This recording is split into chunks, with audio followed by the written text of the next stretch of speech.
those on the Conservative side of politics will say that Peter Dutton is very, very happy with the outcome in Victoria.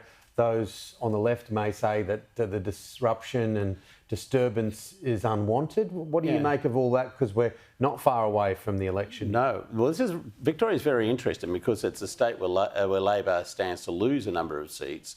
It's a government which is really not particularly popular at the moment at a state level.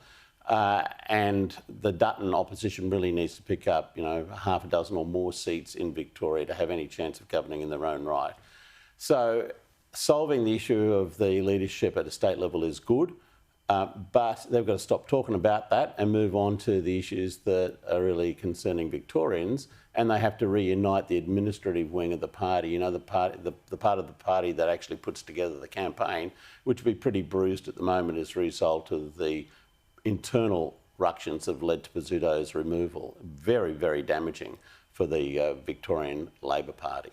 Liberal Party, sorry. Yeah, I won't hold you to this, of course. I know this is a TV show, but if we do finally get the crystal ball out, how do you've been through a lot of election campaigns, you work closely with Kevin Rudd and Kevin 07.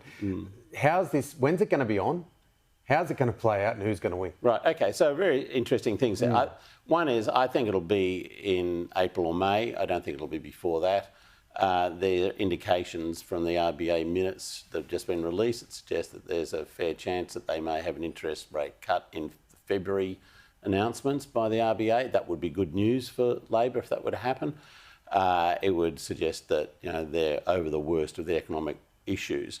For Dutton, the challenge is more to... I think he's written off trying to win the Teal seats. That'd be my feeling. His policies are more Trumpish than they are, say, Howardish. And so he's trying to go down a path where he would win government via the western suburbs in Sydney and Melbourne largely.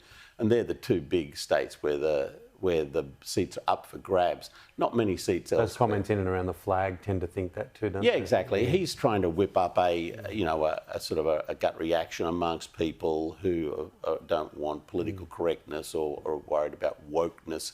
And he is hoping he'll pick up those sorts of votes. He may, but I suspect that a lot of those people who are going to be activated by those sorts of sentiments are probably already in his camp, either as a first or second preference. So his challenge is to continue to appeal to middle Australians who are used to a more conservative rather than radical Liberal Party leadership. It's going to be tight. Oh, it'll be very tight, no doubt about it. And I think Albanese minority government, is it? Look, that would be my gut feeling at the moment, yeah. All right. Yeah. There you go. Bruce, have a happy New Year. And you too, and we'll talk in the New Year. We'll talk next week. Looking forward to it. Okay, mate.